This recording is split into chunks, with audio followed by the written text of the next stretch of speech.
Boom! According to that, I am live. I am awake.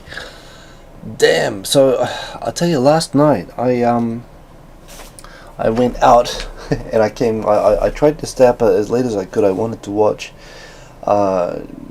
England versus Australia. I've been watching the Rugby World Cup games. I've been had a lot going on. I tried to do too much, and as a result, the thing is that it is cool. You can still go out and do different sort of stuff,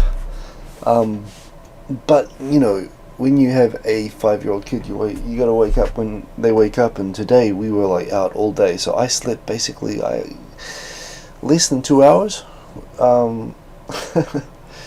which is something I used to do. I mean, geez, I used to go out drinking all night and still drunk the next morning, go out surfing.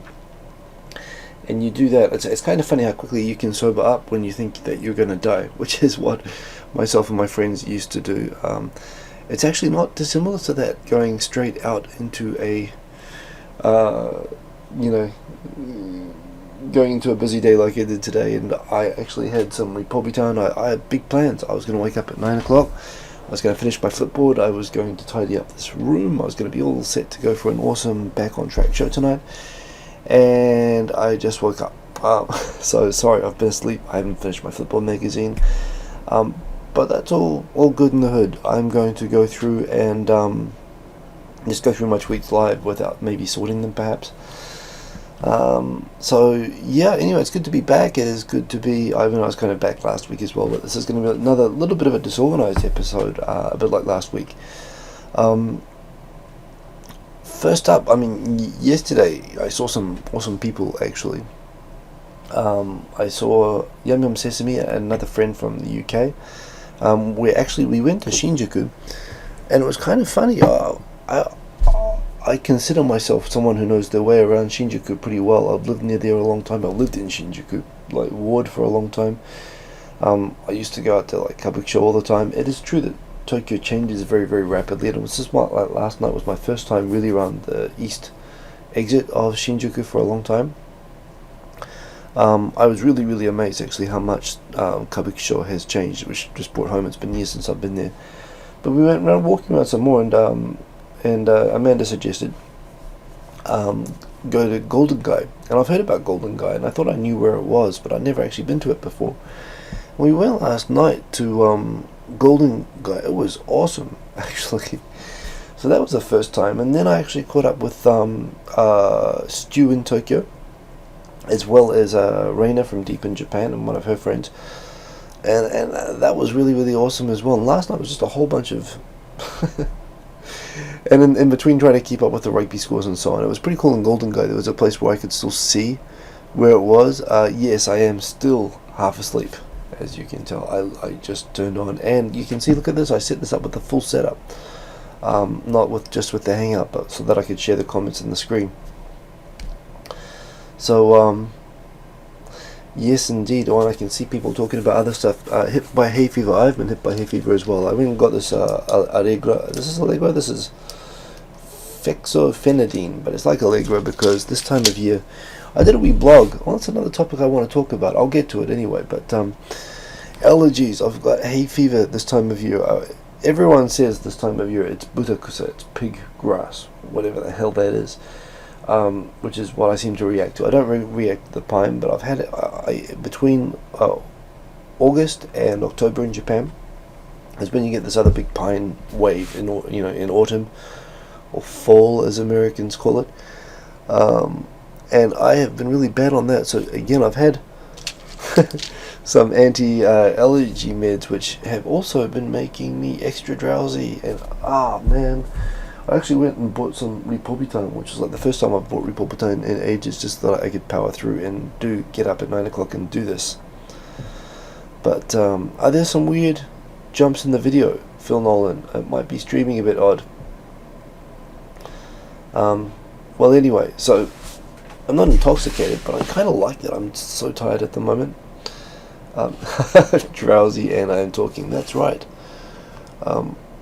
And I'm talking about grass. So that's pretty much it. It's awesome to see this. Look at the good crowd of people in here. As always, and thank you. Geez, I mean, there's no notice for the show tonight. James Gates 74, great to see you, and you're a not familiar looking name. So very good to have you along. And yeah, let's say hello to everybody, because that's what I like to do on here, and that's what I do with the comments. So let's just go up to the top. So Phil Nolan, always good to see you. Ben Duncan, man, you guys are really yippee-ki-yay indeed. Oh, and was this the Phil Nolan background? I got this from a couple of weeks ago, actually, but this was awesome. Anyway, thank you for the Bruce Willis. I actually didn't realize that was photoshopped at first. So that was pretty cool. So thank you for that thumbnail. Robert 1967 Canada, good to see you. Globby, Timiko L, who's got a YouTube channel and is a New Zealander actually, and it was very good to see you at the YouTube party. And actually, yeah, the later get together last night is what was people I met from the YouTube party. Man, it's kind of crazy that I've been here 16 years, and I consider myself someone who's got pretty broad experience in Japan. Yet last night was like a bunch of firsts. It was really cool. But yes, indeed, Floridian in Tokyo. Okay, Floridian in Tokyo. Awesome to see you. Hemmingford Grey 62, great to see you back along. Sean Bro, man, and I really do appreciate that you guys like get. I just posted and look at how quickly the crowd gets together. It's pretty awesome. Mr. Cordy Chap, Wandering Jim, and Raimundo Ultra. And you are a Fukuokan. Oh no, you were saying hello with a badly misspelled Fukuokan in Florida. And do you know what you didn't see? Mr. Gordy Chip didn't see post about heroic Japan beating Samoa. Let me tell you, I am going to talk about Japan beating Samoa. I'm going to talk about the Rugby World Cup a little bit. That was heroic. Japan plays Samoa every year and has a pretty even sort of a record with them. But Samoa, one, is a country that I've never been there, but coming from Auckland, huge Samoan population, Samoan people I love. It's just a great culture, and the way that they play rugby just brings out a lot of the best things about that culture. I've played, as a guy who's played rugby myself, man, you know you've been tackled, you know you've been hit when you've been hit by a Samoan, and they smash you. Legal. I mean, I remember when they started really getting big on the international scene, and they were scaring a lot of the people not used to playing against them, because they're so physical and they're so strong, and people were seeing legal tackles by these guys that were just so hard that they were just getting penalized because people assumed it must be illegal to be hit this hard. I have been hit hard by a couple of times by Samoans playing rugby, and it's funny.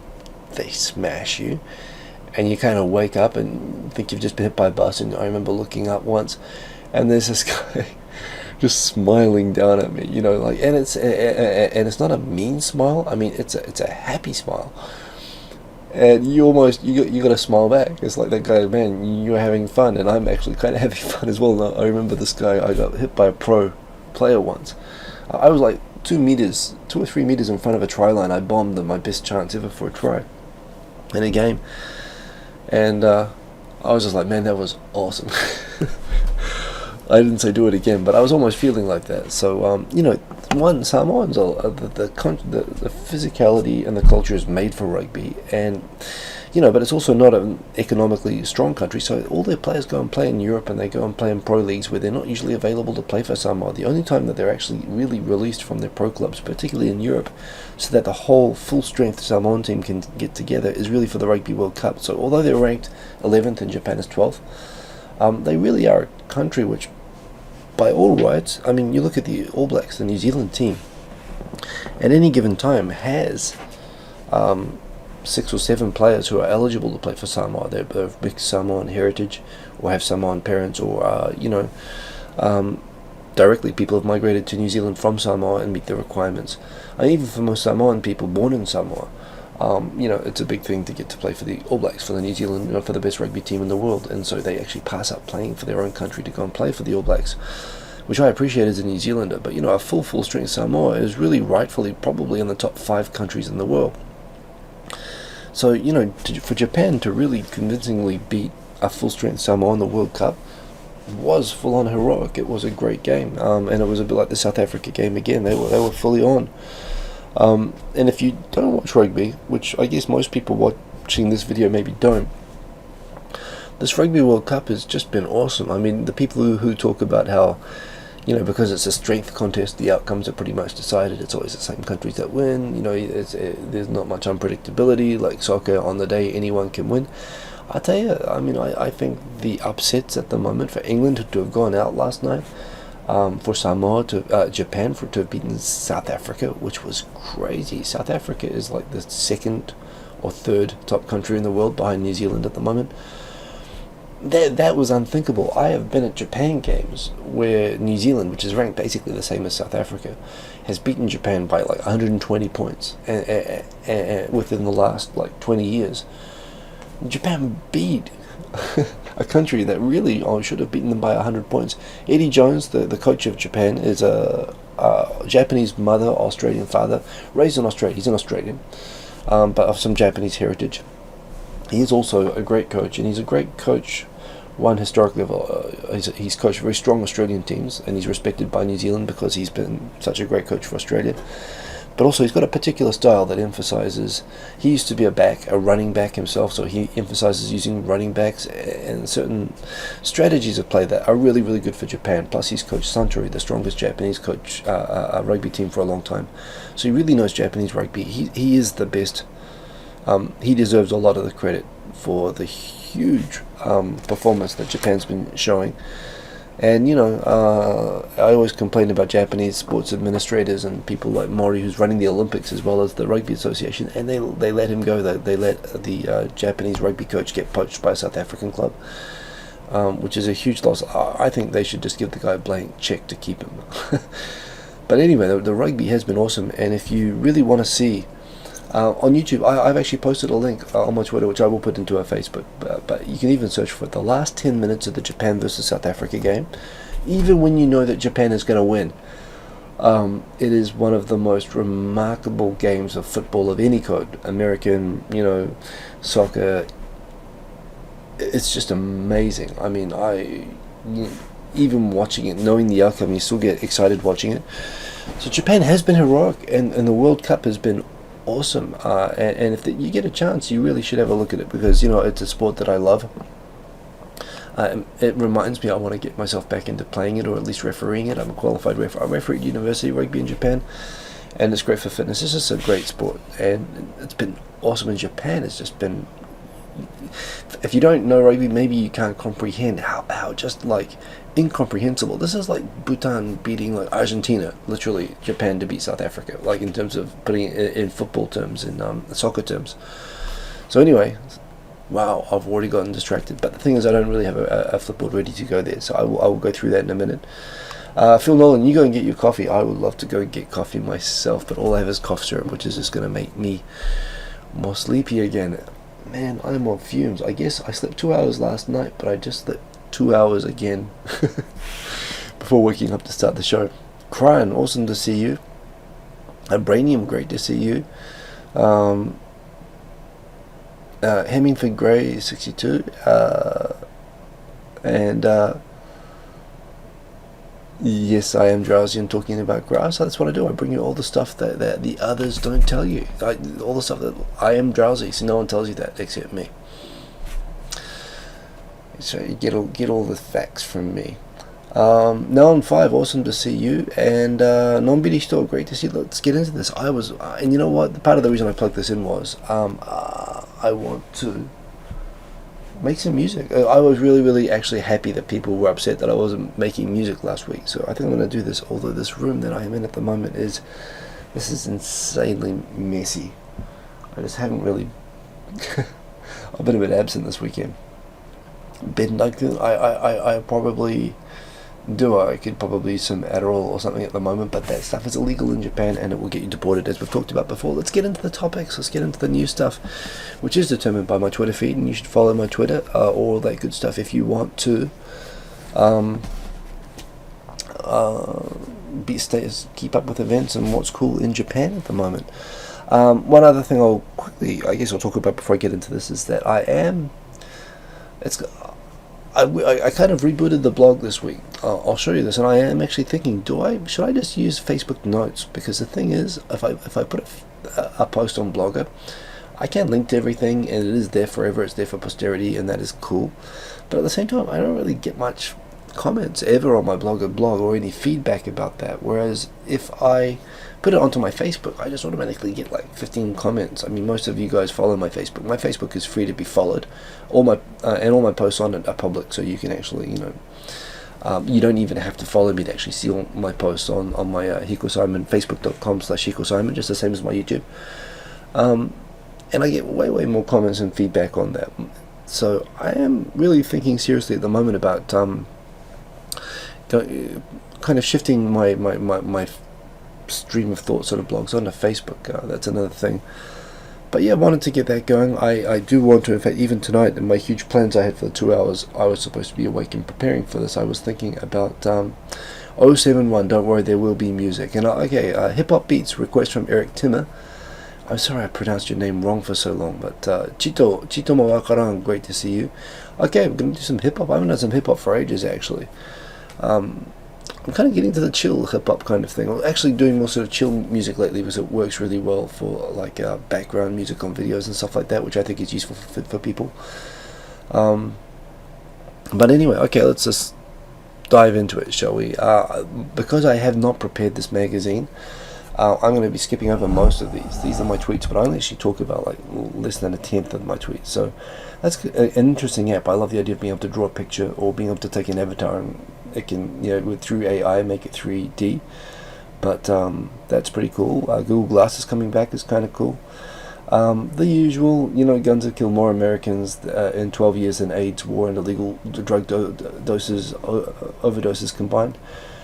And perhaps you can deal with drug overdoses and AIDS and war by just, sure, America's going to go to war because there are crazy people who are running their country. It's sad and frustrating, and I'm not going to talk about the American gun problem because it's for Americans to sort out. Here is the thing. I'm going to say one thing about it. The American Constitution is wrong. It's wrong about the right to own guns. You should never have a right to own guns. I know it's there in the Constitution because America was founded a bit like Cuba was founded through a treasonous revolution. And good job on it. It worked out for the best, and congratulations on that. Hey, Nicholas Rapp, good to see you. But, if there's a law that's wrong or something that's stupid or not in time with society today, and there's this weird, almost religious thinking among a lot of conservative Americans that the founding fathers were like the smartest people ever, and that they wrote this document which was supposed to be valid for all time, granted knowing that the gun thing was an amendment. But the whole thing about the militias and so on, that was a political compromise to recognize the militias. I mean, I'm not a constitutional scholar for the US, but seriously, the right to own, to bear arms against the tyranny was very nice in the 18th century, but it should be amended. And when the thing is, when they had like one of these massacres, was it the Port Arthur massacre in Tasmania in Australia? Australia very much is conservative, maybe even more conservative than America, including on this issue. They had like one of the types of massacres America now has like every 2 months. It's pretty much, I hate to say this, but this kind of school massacre is pretty much normal now in America. They had one of these in Australia, and they actually passed a law to actually buy back and recover like privately held guns, and they changed the whole system in Australia. And it's been done. It can be done. The situation can be improved. You can never fully get rid of it, perhaps, but you can certainly make the situation better. But and the fact that Jeb Bush came out and literally said the word "stuff happens" in regards to this. I mean, is that the sort of guy you want as a leader? I don't know. It's an illness in the society there that this can't be addressed, I'm afraid. And this is from someone who grew up in an army family, weird guns in the house. I grew up shooting stuff. I'm comfortable around guns and so on, but I don't think I have a right to them. I've said this before, and I'm not going to go into it anymore because I know that it's a loaded subject matter, but geez, seriously, it's very frustrating on the outside to see. It's because I think most people care about American society enough. people, non-Americans, do not want to see these things happening over and over again, and it's frustrating because it's avoidable. It is avoidable. You don't have to go through these massacres every couple of months. We've had them in New Zealand. We've had a terrible ones. The Aramoana massacre in New Zealand, the Port Arthur massacre in Australia. We have them, but we've done stuff about them that we don't have them regularly, and it's not a mental health issue or something like that. It's really not. You can maybe it's part of it, but you can fix it with other ways. So, it's for Americans to figure out. But yes, I'm talking about the refugee issue. And by the way, my Flipboard is 3 weeks behind at the moment. It's really behind, just because I've been away on work trips, plus away for Silver Week in Thailand, which was awesome. But loaded matter indeed, Mr. Cordy Chip. Cha-ching, that was a good one. So the talk around the refugees, of course, and the fact that Abe went when he was at the United Nations and said that Japan won't take refugees for two reasons. One, we want to focus on. In fact, he said something that instead of taking in refugees, we're going to focus on getting women more involved in the economy. A lot of people who talk about the refugee issue confuse, and again, this is another thing that just frustrates me. They confuse immigration, normal immigration, like economic immigration, or countries having choosing immigrants, for confusing that with refugees. Refugees are people who are, by definition, fleeing more or less for their lives, which people from Afghanistan, Iraq, Syria, Central Africa and East Africa are legitimately doing in a lot of cases, and this is the whole idea. If you're thinking of the World War II Holocaust scenario, this is where when the United Nations was formed, all these countries, including Japan, that signed up for the UNHCR and for all these humanitarian conventions, recognized that when you have people who are fleeing for their lives, under a set of rules that the first country that they get to, if they are asylum seekers, will give asylum. And it's just a humanitarian thing. It's not an immigration issue, it's a humanitarian issue. And yet Japan is saying that we have lazy, unproductive women we need to deal with first, which is why we're not going to give asylum to people fleeing for their lives. It's incongruous.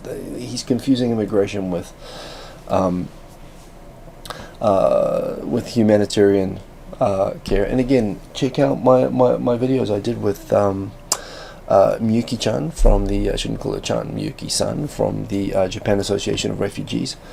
There's some awesome videos where she explains why Japan only accepts 5 out of 11,000 applications for asylum last year, which is still kind of crazy. And so, Phil Nolan or whatever, there's a lot of people that are saying Americans are morons. Well, back onto the normal Japan, or at least the Japanese government, are also morons on this stuff.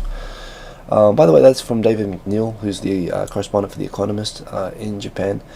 And I love The Economist, and because I love The Economist, I've been critical of the Japan coverage for a long time. And David McNeil, big thumbs up to you, David McNeil. The reason I follow your Twitter is because you've raised the bar to what I think is the normal standard, actually. The Japan coverage is not particularly good among the Economist coverage. It's normal, but the Economist is normal for The Economist is really awesome for everyone else still. It's rare to see a media institution like The Economist that keeps such high standards. And David McNeil, you're doing them proud, so thank you for that. This is from last night. This was actually walking through Kabukicho. It's funny, I was talking with Amanda and another friend so much while we were going through Golden Guide and actually taking photos of Golden Guide. It was awesome. Dave Powell from Shoot Tokyo, he does a lot of photography, sort of essays and so on. Dan Ryan as well of Golden Guide. It just blew my mind that I'd somehow not been into this area before. The other thing that really blew me away about Kabukicho, apart from the fact that it's physically changed a lot, there's the Toho Cinemas building there now, which completely threw me for the geography of that. I used to love going out to Kabukicho. I used to live nearby and taking my friends out. I used to go clubbing there in Club Code and Liquid Room, which are both gone now, but Liquid Room had the best sound system of any club in Tokyo. That's been taken over by Ageha in Shinkiba. That role, and I think the Liquid Room itself was re-established somewhere else in Ebisu or something like that. But man, it was really, really good. But as someone I used to consider who was pretty new, again, it's just with Tokyo. Anything is Tokyo. You don't go to a neighborhood for 3 years, you will not recognize it. But Golden Guide was so cool. So anyway, that's an Instagram from walking around in Shinjuku. So many foreigners, have to say it, there's so many foreigners. And I was one of them, especially in Golden Guy. I was a tourist. I didn't know where to go. We found an awesome place, which yeah, I'm gonna go and make my ikiske my regular if I go back there. But yeah, now if I just on the refugees thing as well. Coming back for a minute. My Long Puppy, you lived in Philly for 2 years. Why are people talking about Philly? By the way, Raina from Deep in Japan, who I was hanging out with last night as well, also is from Philly. She has a Philly accent, and so on. She's very Philly, actually. You know, the first time I was ever in America for 3 months for training, corporate training, the first 2 weeks of that I was in Philadelphia, and the other 3 months I was in Chadds Ford in West Pennsylvania. And Philadelphia was interesting. It's not really a place I'd go out of my way to go back to. I'd go up like the rocky stairs, and I had the cheesesteak. You know, I did all the sort of Philadelphia stuff, but it's an interesting place. Now, 5, legitimate point. Distribution of refugees is also a problem. You can't have one country take too much and another country take none. Well, so this is another sort of a thing, and this is where the whole Syrians in Europe, there is a legitimate criticism of the refugees to some extent. Real refugees who are really fleeing for your life are, you know, the first safe country that they get to is where they should settle, and this is the general rule that the UNHCR, you know, that the Refugee Convention countries follows, that you know, refugees can and are entitled to apply at the first country that they arrive in, which for most, for example, you take Syria or Eritrea. You know, a lot of these people, the first country that they arrive in is, for example, Jordan or Turkey. And that should be the end of it, and Turkey should be taking 12 million refugees right now. But of course, you know, people want to make their claim. What was interesting talking with Miyuki from the Japan Association of Refugees was that, you know, a lot of the people who come to Japan, they don't choose Japan. They literally just get on the first flight that is going anywhere, and they expect to kind of do paperwork in Japan, and most of them want to move on ultimately to Europe or to America or third-party countries. But they don't know the rules, and they don't realize that you have to claim and wait in Japan to be recognized as a refugee. So, yeah, there is a thing about, you know, it can put a lot of burden. Like, for example, I mean, people are talking about Germany and how, because Germany's kind of very welcoming of refugees, that everyone, you know, hundreds of thousands of refugees are going across a bunch of countries in Europe at the moment and trying to avoid being stopped and fingerprinted so that they don't have to claim asylum in one of those countries along the way until they get to the country that they want to claim in. But at the same time, the whole it puts a lot of burden on Germany, and there is a thing that, you do have to actually, I think, distinguish and process and handle fairly. You shouldn't just be able to necessarily walk across to migrate by just being in a crowd of people. You should have to prove that you're a legitimate asylum seeker. But there again, you know, the Japanese sort of criteria is just insane. And I've mentioned this on the show before. I have ancestors, the people on my father's side with my family name who arrived in New Zealand, just over 100 years ago, in fact, probably exactly 100 years ago today, from Eastern Europe, were some of the very few refugees who actually were in New Zealand as recognised refugees. Not many people, I guess, knew about New Zealand, and it was hard to get to in those days. They went through the UK, but they heard New Zealand was a nice place to live, and they went to UK. They walked to UK from Eastern Europe, and then they went to New Zealand. And so, you know, I myself am the product of countries recognizing people who were fleeing for their lives, and, you know, I'm really glad that they were able to do that. And I'm a total keep, as everybody is. And you think about America and these other countries, which are also made up of immigrants who, if not fleeing for their lives, were certainly fleeing different types of persecution. So, you know, and as Bryce Miller correctly says there, the system is kind of broken for processing them. There is a thing, I got a few issues with Germany, you know. The Balkans War, them jumping the gun on recognizing, for example, Slovenia and a couple of the ex-Yugoslav republics, you know, and doing that out of step with the rest of Europe, was a major precipitating factor in the Balkans War in Yugoslavia. And I know Germany does these things with the best of intentions, the same thing about being very welcoming of refugees, but the result is now there are hundreds of thousands of people who green light from Germany, and they're kind of causing trouble for everyone else by kind of being a little bit too soft sometimes and not being in line with the rest of Europe. with admirable best intents. But yeah, I think it's Germany's got some responsibility actually for the burden on other countries at the moment, especially countries which have a very, very different approach to this, like Hungary, for example. And I've got a Hungarian stepfather. I'm familiar with Hungarian national conservatism, and it's a very conservative. They are not going to welcome refugees there.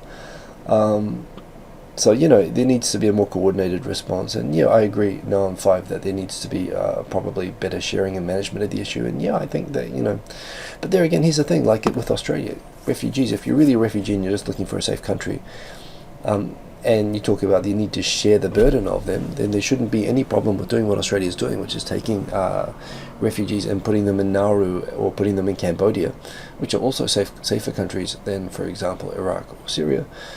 But obviously that's causing a lot of controversy at the moment, and a lot of issues for the migrants who clearly are refugees. They want to go to Australia, and they go to a lot of trouble and a lot of personal risk to go to Australia. I've got a good friend, by the way, very successful Australian, who was a boat person, in terms of was a baby when her parents left Vietnam. I remember hearing the story; it was incredible. I think.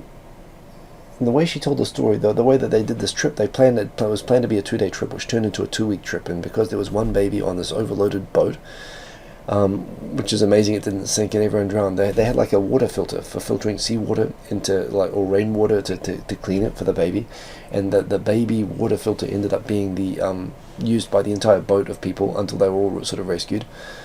And and she's like well, she was raised as a normal Australian. She was accepted by Australia, her family. And she's like a lawyer, awesome, the most Australian person you're ever going to meet. Her family are, hardworking, contributing citizens. And it's very easy to forget that part of things. Refugees are among the most sort of motivated immigrants that you can get. But right now it is, of course, a special set of circumstances. And I'm totally distracted. Look, I'm off these subjects at the moment. So anyway.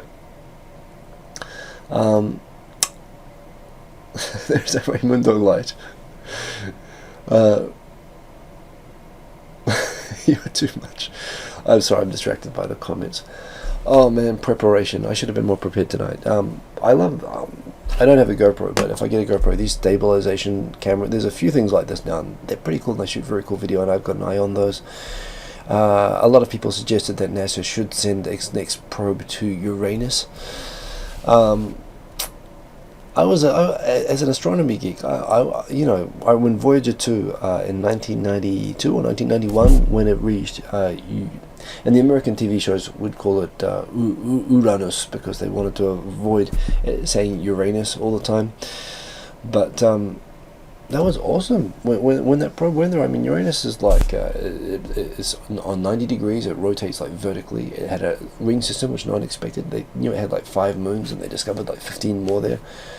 And it's really, really cool. In my mind on this, I do have an opinion on this. What NASA should be doing is they should be making toaster-sized, they should just be making iPad-based, you just basic camera, and they should just be making hundreds of little probes and just like cannonballing them out towards every comet, every satellite, every asteroid, every planet. And we should have like 20 little mini satellites going around, like every one of these planets doing different things. And I should be able to go online, and any time I'm thinking like I'd like to check out the moons of Uranus, or I'd like to probe Uranus. I didn't join that, did I? I'm sorry, I'm getting too used to thinking that it would be pun. But the thing is, I mean, that's what it's called. I mean, again, it's unfortunate that's how it turned out. But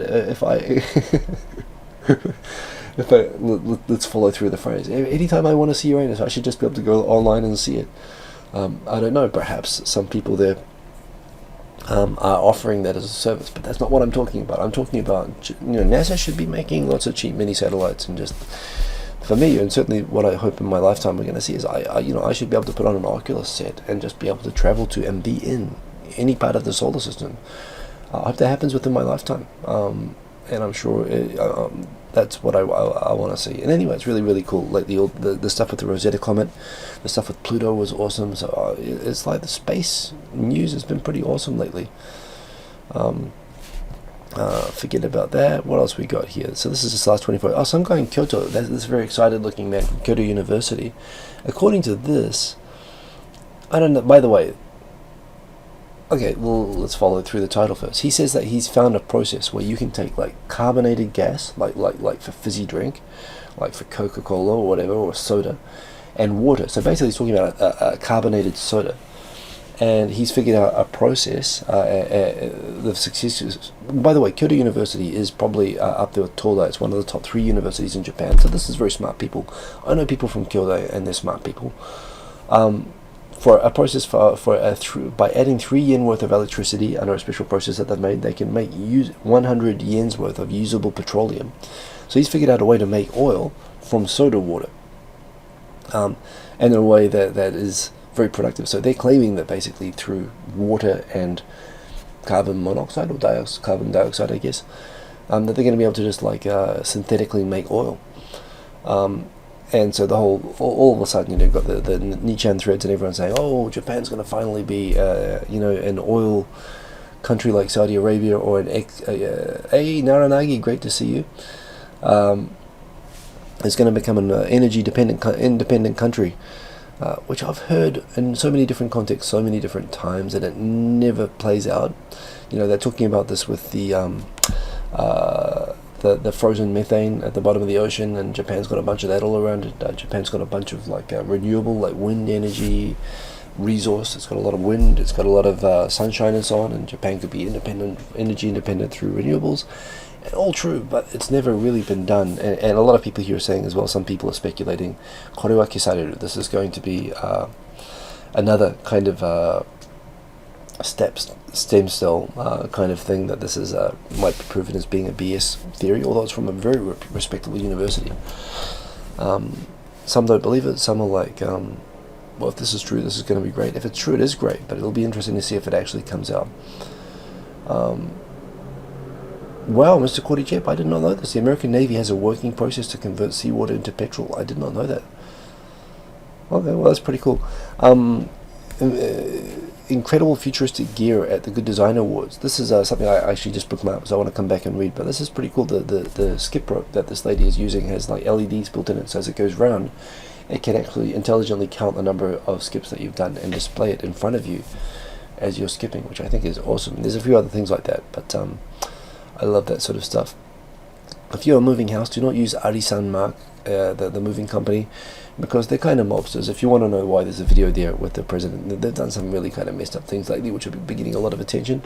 Shonbro, earthquake energy. You talk about like Back to the Future, 1.5 gigawatts of energy that can only come from a lightning bolt. You could actually get much more energy from earthquakes. Hell yeah, if you could harness that, yeah, Japan would be great. And it's not dissimilar to sort of tidal energy or other types of energy. The problem is that those are predictable and earthquakes are not. But yeah, if you could get that, imagine it. So yes. Oh, by the way, Shane Tobisaru, good to see you. And yes, good that you can catch the end of the show. I'm gonna make some beats soon. But let's just do a few more. Voting age, most Japanese, 53% of Japanese are against lowering the voting age to 18 because they think that young whippersnapper 18s are just not mature enough. Another thing, the one down the bottom here is talking about, so the committee, the Olympic committee that decided on that rip-off emblem logo were from Dentsu. Dentsu is the monopoly advertising company in Japan. They're practically like mafia. They control the entire advertising industry in Japan. They are the ones who invited the guy Sano, who created the winning design. They asked him to participate, and then they gave him the win.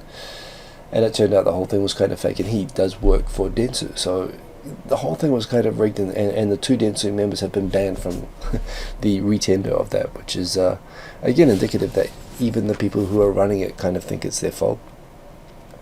Was at YouTube Space this week for there's Breast Cancer Awareness Month going on at the moment, pink ribbon. I got kind of a cool armband thing from them, and they lit up Tokyo Tower pink, and that was very visible from the space, so that was cool.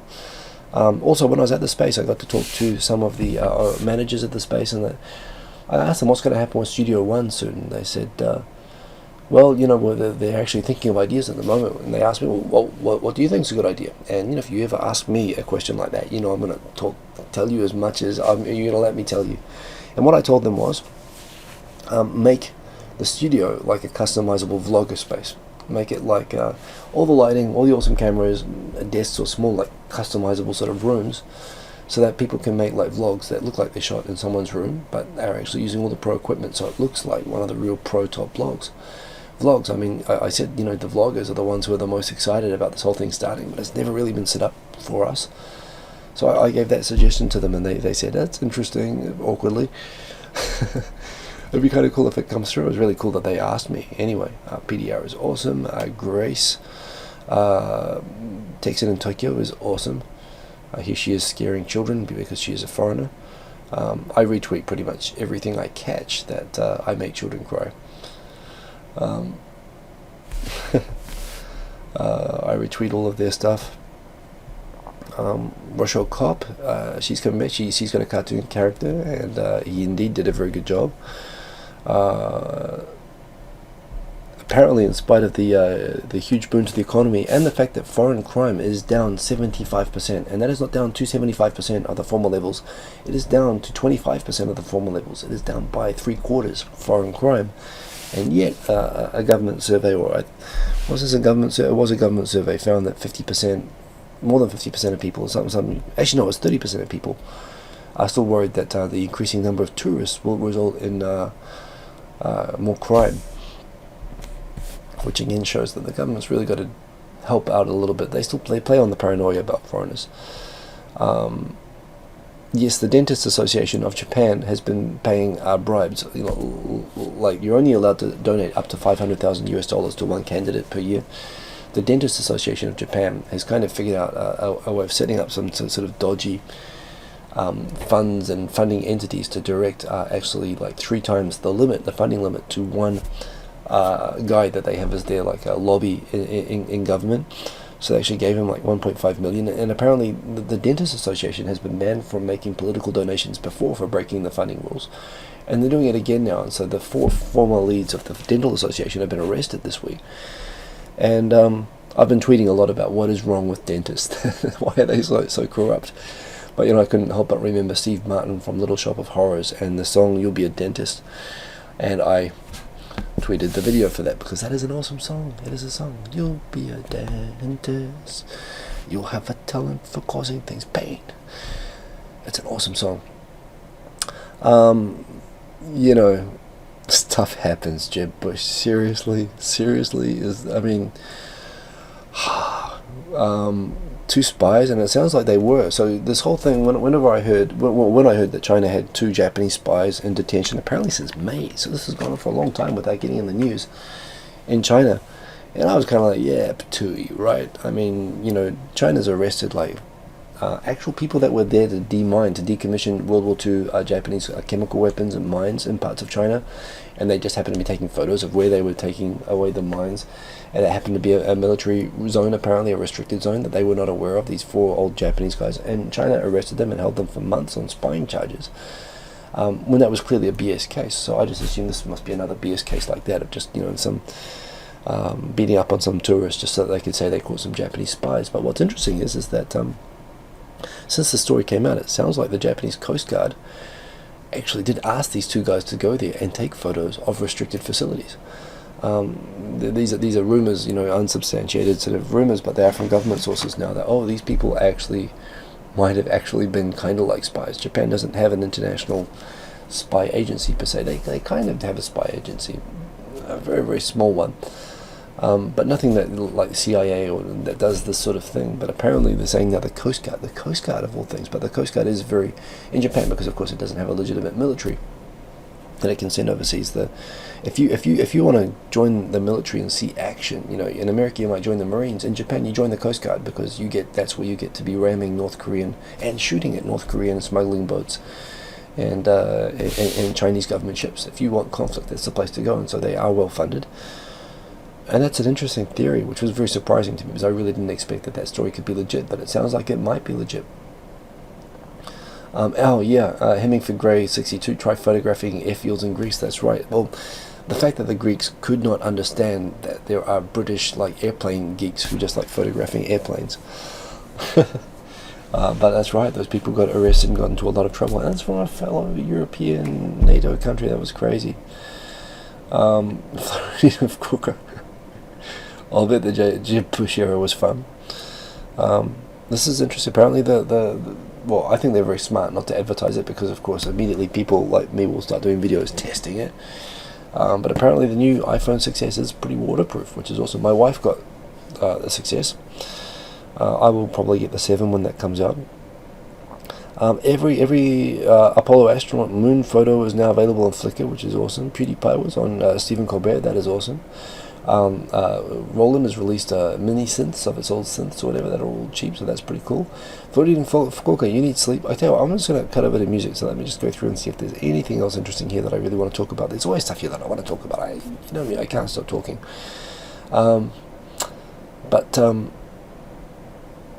Man, that is just mind-blowing to me that they've got a photo like that of Charon, of the moon of Pluto. And it's a great photo. Oh man, Sayali released her album. That is awesome, and she's getting featured everywhere, and that is cool because she is awesome. What else we got here? Earthquake preparedness, the Volkswagen thing. Well, it's funny. I mean, yes, that kind of sucks. Check this out. That is Shinzo Abe, the Prime Minister of Japan, and that is the Jamaican Prime Minister, I believe. And they are dancing to some dance hall live music, again, when he was in New York, when he wasn't explaining why Japan isn't taking more refugees or whatever. Okay, a lot of people were like tweeting very, very dark comments about this caption of him dancing at a reggaeton dance hall party with the Jamaican Prime Minister. Shinzo looks like he's got moves. I'm just saying. I mean, I'm not a fan of the guy. This is not a political endorsement. just based on this photo, he's getting down, and you know, I mean, honestly, in the club of world leaders who are there for the United Nations opening, and all the things going on in New York. I mean, I'm sure all the meetings going on, and the you know, to come back and to be known as well, you know, hey, the Prime Minister of Japan, he was too cool for you guys. He was out dancing with the Prime Minister of Jamaica at a dance hall. That's kind of cool. I mean, I'm sorry, for me, the Prime Minister of Japan, Shinzo Abe, he gets props for this photo. And the thing is, you know, like dancing prime ministers, it just never looks good. They're always they're like me, you know, they're just kind of big and awkward. They just kind of like, and they're in like Hawaiian shirts. New Zealand has experience of this actually. We've had prime ministers who go off to the Pacific Islands Forum, and we have very embarrassing photos. Believe me, I've seen embarrassing photos of. I mean, you remember Koizumi, who actually, the thing about Koizumi as well was he had a pretty legit Elvis impersonation, which he did with George Bush. But you know, even then, he was like the full-on Elvis pose. This is a legit dancing photo. I'm like, I mean, you know, not entirely with you on most things, but dancing with the Jamaican Prime Minister, that to me, that is props. That is something that gets you some extra credit. Oh yeah. So there's the Indonesian bullet train sale thing. I did repost tips for new YouTubers, which you should go and check this out. This is the advice of a Discovery Channel, National Geo producer, and myself on if you are starting a YouTube channel, what should you be doing to get your production values good for YouTube to get it good. So that is pretty cool. Is the Pope coming to Japan? 071. I don't think he is. I don't know why he would. Maybe he'll come one day. I don't know. Yakuza stuff, man. I just tweet all sorts of crap. I've started putting up music videos. I've got a lot of slow motion and fast motion, and I got this awesome footage of the sunset of Mount Fuji from the wing of my airplane. It was just very good timing as I was coming back to Japan from Thailand the other week, and I put some music over that. I'm going to be putting music up every Friday. Bushido Woods, Google it, the Koizumi Elvis with George Bush. And it's kind of funny. I remember Jon Stewart, he put it really, really well on the Daily Show when they were covering it. They had a very stiff, kind of awkward-looking Bush next to Koizumi, full on doing the Elvis thing. And he was saying, you know, I never thought I'd say this, but doesn't the American president currently look dignified and restrained next to that foreign head of state. A phrase that he never thought he would get to say about George W. Bush, but thanks to Koizumi he got to say it. This is why Koizumi was so popular as well. Oh man, there's so much awesome stuff to talk about here. I really want to get to where my blogs are, but this is the stuff I tweet so much crap. There's so much stuff here that I can't even get to it. So let's get into music. Hey, Becky Loves Japan, good to see you. Eric Timmer was asking for some hip hop, so let's do hip hop. Let me get the big headphones. Man, yeah, I am just a mess at the moment. This room is seriously messy. I'm gonna probably go back to sleep. I'll watch some more rugby after this. So, okay. So headphone. Let me set up the iPhone here. In fact, I think I'm gonna do this on the iPad. So,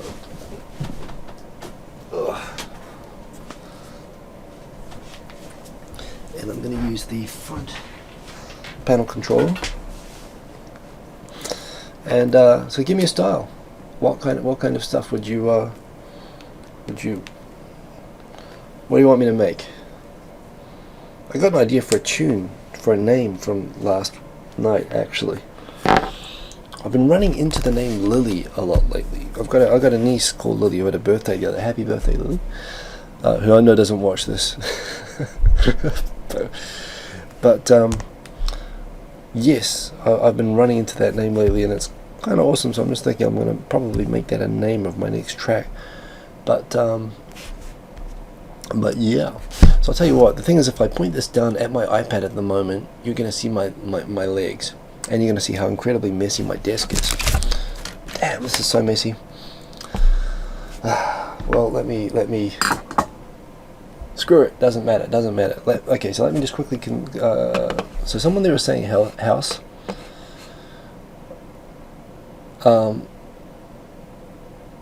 And Texan in Tokyo has a crazy status. Acid jazz. Please no dubstep. Okay, I will do no dubstep. 071. So let me just okay, let me do a clear all on this. Clear all. Yep. So I'm just going to point that down. Messy desk, legs, slightly revealing trousers. Not trousers, they're shorts. I need to switch the sound so that I am showing the red, pink. Let me just check that this works. I also have to transition that in.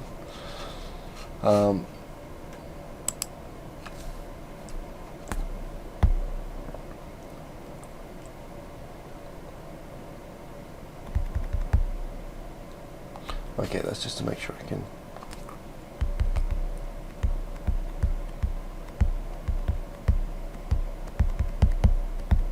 Okay, that will help me. That is not coming through yet, so let me just quickly layout preview. Okay.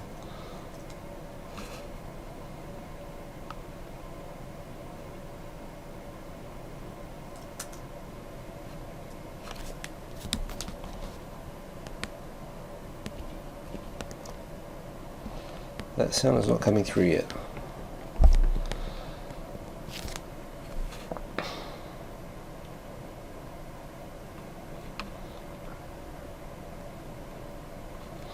I know why.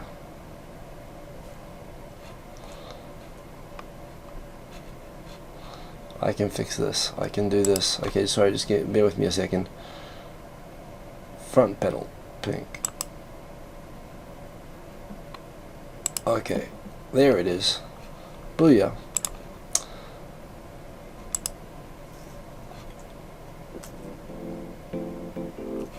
Okay. Okay, so let's clear all those tracks. And, okay. You can now see my awkward legs. And let's make a track. So, oh man. Yes, the Thai workout shorts. Where are they? I've got them around here. They shocked the missus. I can't reach them at the moment, but those were awesome workout shorts. Although that is right, I don't know when I'm gonna actually get to wear them. But Muay Thai kickboxing shorts. Something to remember it by. So for a beat, that's 140. So I think we're gonna do some hip hop. We're gonna make that like. I always think of the track "Sweat from My Balls" by CB4, which is 110. And look at that, 110. See, I can tap. This is the upside of doing DJing for a while, is that you can get used to. In fact, you know what? I might be able to do something really clever with this. If I had a stand, I could. Boom! I could. I can give a second camera angle on this, so I can show you guys how I'm setting this up. So that is 110. But you know what? That's a fast hip hop. So let's go through, make it a bit more laid back actually. Let's make it 88. A bit more laid back hip hop. Boom. For a beat, I will not use a dubstep beat. I think but at the same time, the hip hop we can be more interesting than hip hop. The rock beat is always actually really good for that. But let's do. Well, we can do more interesting than that. Let's do techno. So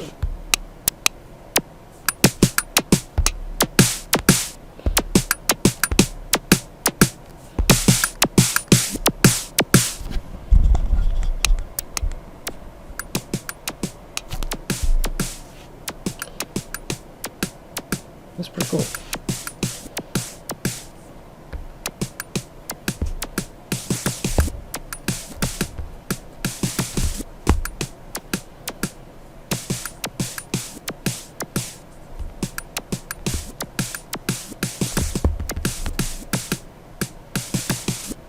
Okay, that's pretty cool, random sort of a beat. I'll leave that one for another beat. Okay. Let's make that one a techno one. It's a bit of a glitchy one, I kind of like it.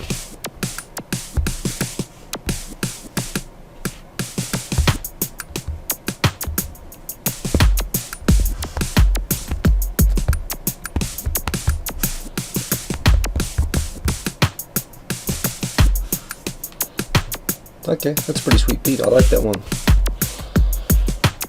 Okay, let's go for the Q. Let's make it earlier. E. Okay.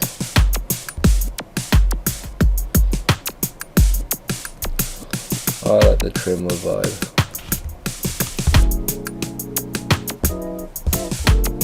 Yeah, I like that. This is 16. Let's make this a short beat.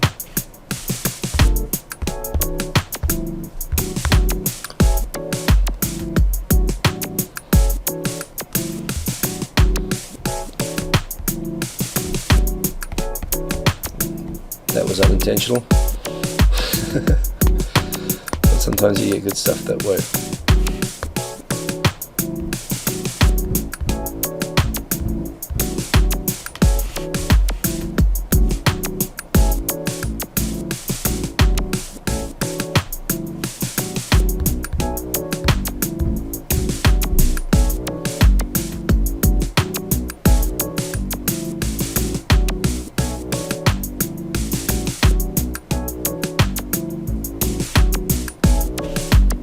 Pretty cool, but I'm just gonna.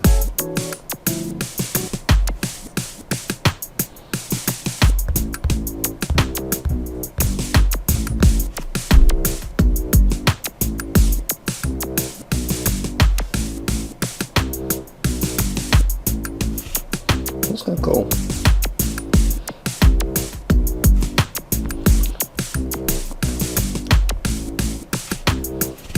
I'm gonna change the back to this.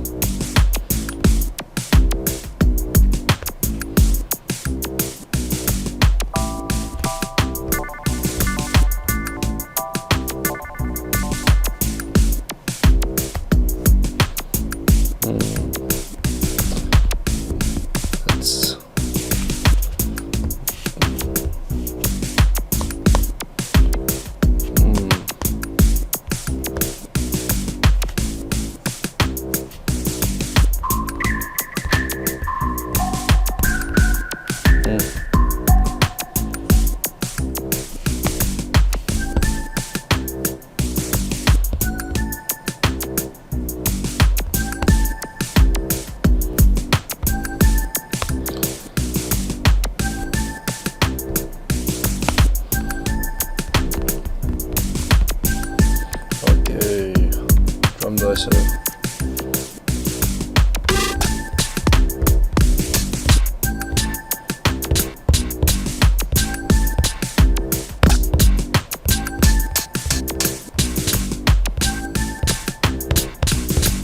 Okay.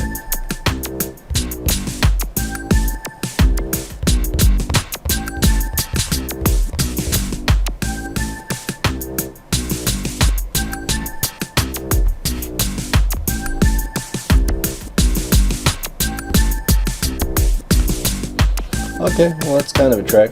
Oh. 071, I'm fun on the bus with any kind of equipment, but I don't know. I might play around with this some more, but just for something made on the fly.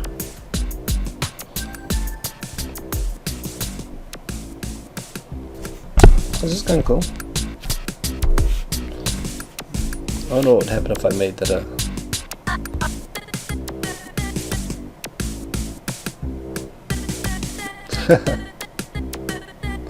Behringer. Thank you, as you can see from my legs. So anyway, that is an outro track. I will play around with that some more. It's been great to see you guys. I'm just going to put this here. Hey, look at that, selfie. This is with my iPhone at the moment. That sounded a little bit out but why not? Why not? So great to see you guys. Hope you guys enjoyed the show. Good title, kind of a track. That is indeed a good title. I will consider that. Shane Tobi Saru. Hope you guys are all well. I will see you again next week on Tokyo Tonight. There are some more videos. I'm going to put up the final episode of Ace, a producer and geek YouTuber this week, with another music video on Friday. I'm going to try to make a Japanese video again soon. I want to get back into doing that. Yeah, all sorts of good stuff going on. I hope you guys are all well. Stay well. I will try to get some proper sleep tonight. And stay beautiful. Peace. Oh yeah, just some other things as well. I'm going to be planning. I'm planning out. I'm going to do a collab with Reina, because she is cool, and I'm going to also be doing a collab with Rochelle Kopp. Although I've still got to get a space that we can record in, because I can't use the YouTube space on the only day that she is coming in. But yeah, gonna heaps more cool videos. Plus, I am now really seriously thinking about getting into how I'm going to make Japanese videos. I want to make Japanese videos again properly, so I will do that. But that is it. Okay, that's an awkward ending, but that is like just part of the show. You know what? It's not really good enough. It's cool, but I think I'm going to redo this whole track. So anyway, I'll talk to you guys again soon. Okay, peace. I should just do my whole show like this, just holding up a selfie camera. This is kind of cool. Peace.